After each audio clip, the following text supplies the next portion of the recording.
కొంతకాలంగా వరుసగా భూకంపాలు సంభవిస్తున్నాయి.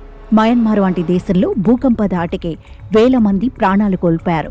ఇండియాలోనూ భూ ప్రకంపనల ప్రభావం కనిపించింది. కొద్ది రోజుల క్రితం ఏపీతో పాటు హైదరాబాద్ నగరంలోనూ స్వల్ప భూకంపం వచ్చింది. ఇక తాజాగా తెలంగాణకు భూకంప హెచ్చరికలు జారీ చేశారు అధికారులు.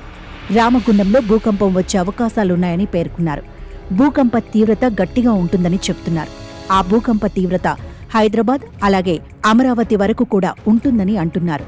తెలంగాణకు భూకంపం వచ్చే అవకాశం ఉందని ఎర్త్క్వేక్ రీసెర్చ్ అండ్ అనాలిసిస్ అనే సంస్థ స్పష్టం చేసింది. తమ పరిశోధనల ఆధారంగా తెలంగాణలో రామగుండం సమీపంలో భారీ భూకంపం సంభవించే అవకాశం ఉందని, ఆ ప్రకంపనలో హైదరాబాద్, వరంగల్, అమరావతి వరకు చేరే అవకాశం ఉందని అందులో పేర్కొంది.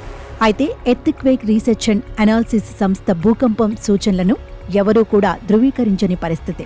ప్రభుత్వ వర్గాలు కానీ శాస్త్రీయ సంస్థలు ఎవరూ ధృవీకరించడం లేదు. భూకంపాలను ఖచ్చితంగా ముందస్తుగా అంచనా వేయడం ప్రస్తుతం శాస్త్రీయంగా సాధ్యం కాదని, ఇలాంటి సూచనలు తరచుగా నిర్ధారణకు నోచుకోవని అధికారులు చెబుతున్నారు. తెలంగాణ, ఆంధ్రప్రదేశ్ రాష్ట్రాలు పసిఫిక్ జోన్ 2, 3లో ఉన్నాయి. ఇవి తక్కువ నుంచి మోస్తారు భూకంప ప్రమాదాన్ని మాత్రమే సూచిస్తాయి.